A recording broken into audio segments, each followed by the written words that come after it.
क्या पीपीएफ सिर्फ government employees के लिए है? क्या पीपीएफ में एफडी से बेटर रिटर्न्स मिलते हैं? पीपीएफ से पैसा ही नहीं बनता। ऐसे कई सारे सवालों की वजह से लोग अक्सर कंफ्यूज रहते हैं कि क्या हमें पीपीएफ में इन्वेस्ट करना चाहिए भी या नहीं। तो आज के वीडियो में मैं आपको पीपीएफ के एडवांटेजेस और डिसएडवांटेजेस बताने वाला हूं, जिसकी मदद से आप डिसाइड कर पाओगे कि क्या सच में हमें पीपीएफ में इन्वेस्ट करना चाहिए या नहीं। तो शुरू करते हैं सबसे पहले एडवांटेजेस से। तो सबसे पहला इसका बेसिक एडवांटेज है दोस्तों कि इसमें आपको टैक्स बेनिफिट्स मिलते हैं। अब मैक्सिमम लोग जब पीपीएफ में इन्वेस्ट करते हैं तो मोस्ट पॉपुलर रीजन उनका यही होता है कि उन्हें टैक्स बेनिफिट्स मिलने वाले हैं। तो पीपीएफ जो है वो ट्रिपल ई कैटेगरी में आता है, यानी कि एग्जेम्प्ट एग्जेम्प्ट एग्जेम्प्ट कैटेगरी में। यानी कि जब आप इन्वेस्ट करते हो उसमें भी आपको डिडक्शंस क्लेम करने के लिए मिलते हैं। जब इन्वेस्ट कर लेते हो जो इंटरेस्ट मिलता है उस पर भी टैक्स नहीं लगता। और जब आप आपका इन्वेस्टमेंट विड्रॉ करते हो या रिडीम कर लेते हो तब भी आपको कोई टैक्स नहीं देना पड़ता। दूसरा सबसे मेन रीजन ये है दोस्तों कि ये जो पीपीएफ की स्कीम है ये गवर्नमेंट बैक्ड है, यानी कि गवर्नमेंट की गारंटी आपको इसके साथ मिल जाती है। अगर आप इसमें इन्वेस्ट करते हो तो आपका जो भी पैसे की गारंटी है वो गवर्नमेंट देता है। अब इससे सेफ क्या ही होगा। इसीलिए पीपीएफ को एक टेंशन फ्री इन्वेस्टमेंट भी हम कह सकते हैं, क्योंकि जब तक सरकार है तब तक आपके पैसे को कुछ भी नहीं होगा। तीसरा बेनिफिट है दोस्तों लोन एंड पार्शियल विड्रॉल, यानी कि थर्ड ईयर के बाद आप इस पर लोन भी ले सकते हो और सेवेंथ ईयर के बाद आप इससे पार्शियल विड्रॉल भी कर सकते हो, यानी कि 50% अमाउंट आप चाहो तो विड्रॉ भी कर सकते हो पर 7 साल के बाद। तो इसके कारण अगर कोई इमरजेंसी आ भी जाती है तो आप आपके पीपीएफ के अकाउंट के ऊपर ही लोन ले सकते हो।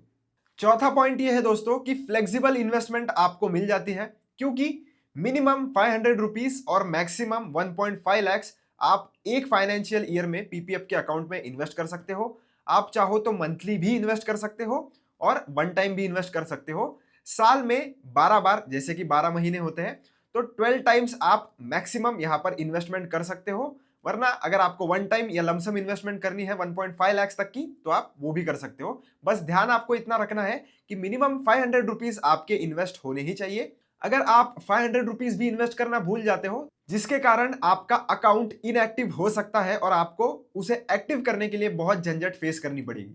अब जैसे हर सिक्के के दो पहलू होते हैं दोस्तों, एडवांटेजेस हमने देख लिए हैं, अब लिमिटेशंस या डिसएडवांटेजेस की भी बात हम कर लेते हैं। तो सबसे पहला इसका डिसएडवांटेज ये है दोस्तों कि इसमें बहुत ही लंबा लॉक इन पीरियड है। लंबा लॉक इन पीरियड से मेरा मतलब है कि 15 साल तक इसका लॉक इन पीरियड है। तो 15 साल तक आपकी इन्वेस्टमेंट यहां पर मैच्योर नहीं होती है। ऑब्वियसली आप 7th ईयर के बाद पार्शियल विड्रॉल कर सकते हो, पर मैच्योरिटी पीरियड इसकी 15 साल के बाद ही होती है। तो अगर आप इतने लंबे समय तक इन्वेस्टेड रह सकते हो तभी इस स्कीम में इन्वेस्ट करने के लिए सेंस बनता है। अगर आपका गोल शॉर्ट टर्म है तो फिर आप पीपीएफ को अवॉइड कर सकते हो। दोस्तों सेकंड लिमिटेशन इसका यह है कि आप फुल्ली आपका इन्वेस्टमेंट रिडीम नहीं कर सकते। इन केस ऑफ इमरजेंसी भी आपको पूरा पैसा आपका नहीं मिलेगा। तीसरा लिमिटेशन दोस्तों इसका यह है कि आप मैक्सिमम 1.5 लाख तक ही इन्वेस्ट कर सकते हो। तो अगर किसी को ज्यादा इन्वेस्टमेंट करनी है या किसी की ज्यादा सेविंग्स है, किसी की ज्यादा इनकम है, वो अगर ज्यादा इन्वेस्ट करना भी चाहता हो तो आपको वहां पर इन्वेस्ट नहीं करने आएगा। आप मैक्सिमम 1.5 लाख तक ही इसमें इन्वेस्ट कर सकते हो। चौथा लिमिटेशन कुछ ये है दोस्तों कि आपको इसमें लिमिटेड ब्रांचेस मिलते हैं, यानी कि अगर आप पीपीएफ अकाउंट खुलवाते भी हो तो वो आपको किसी बैंक के साथ खुलवाना पड़ेगा या तो पोस्ट ऑफिस के साथ। तो जितना इजी आपको इक्विटी में इन्वेस्ट करना है या बैंक में एफडी करना है, उतना हैसल फ्री प्रोसेस अभी तक पीपीएफ का नहीं है। ऑब्वियसली आप ऑनलाइन इन्वेस्ट कर सकते हो, पर अभी भी आपको डॉक्यूमेंटेशन वगैरह करने के लिए चक्कर काटने पड़ सकते हैं, जो कि अभी डीमैट अकाउंट में आप अगर देखोगे तो घर बैठे आप सारी चीजें जैसे कर सकते हो वैसे अभी भी आप पीपीएफ में इतना इजीली नहीं कर सकते। तो जो लोग भी टेक्नोलॉजी के साथ जुड़े नहीं हैं, जिनको ज्यादा टेक्नोलॉजी यूज नहीं करने आती, उनको आज भी जाकर आपके बैंक में ये सारी चीजों का झंझट उठाना ही पड़ेगा। अब दोस्तों सबसे इंपॉर्टेंट बात, क्या आपको पीपीएफ में इन्वेस्ट करना चाहिए या नहीं करना चाहिए? तो दोस्तों ये एक बहुत ही पर्सनल सवाल हो जाता है।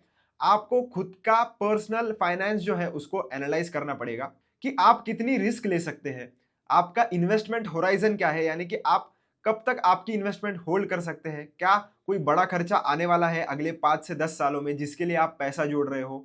अगर ऐसा है तो अगले 15 साल तक तो आप आपका पूरा पैसा विड्रॉ नहीं कर पाओगे। तो इस केस में पीपीएफ उन लोगों के लिए नहीं है जो शॉर्ट टर्म गोल्स के लिए एम कर रहे हैं। आपको यह भी एनालाइज करना पड़ेगा कि आप कौन से टैक्स ब्रैकेट में आते हैं, क्या आपके पास एटीसी के अंडर कोई डिडक्शंस बचे भी है, क्योंकि अगर आप पीपीएफ में इन्वेस्ट करते हो तो आपको जो डिडक्शंस मिलते हैं इन्वेस्टमेंट करते हुए तो वो एटीसी के अंडर मिलते हैं।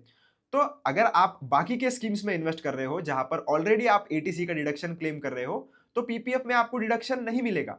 तो ऐसे कई सारे फैक्टर जो पर्सनली डिपेंड करते हैं, तो उन सारी चीजों को एनालाइज करके ही आप डिसाइड कर सकते हो कि आपने पीपीएफ में इन्वेस्ट करना चाहिए या नहीं करना चाहिए। हाँ, पर मैं आपको इतना कह सकता हूं कि अगर आप रिस्क नहीं लेना चाहते, टेंशन फ्री, आपको ऐसा चाहिए कि एफडी से थोड़े बेटर इंटरेस्ट रेट मुझे मिल जाए, तो हाँ, फिर आप बेशक पीपीएफ के बारे में सोच सकते हो।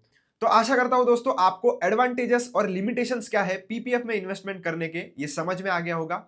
अभी आप डिसाइड कर सकते हो और कमेंट सेक्शन में मुझे जरूर बताना कि क्या आप पीपीएफ में इन्वेस्ट करते हो या नहीं। अगर इस वीडियो के बाद आपको क्लैरिटी मिली होगी और अब आप इन्वेस्ट करने वाले होंगे, तब भी आप मुझे जरूर बताना। मिलता हुआ एक ऐसे ही नई इंटरेस्टिंग वीडियो में। Till then keep learning, keep earning.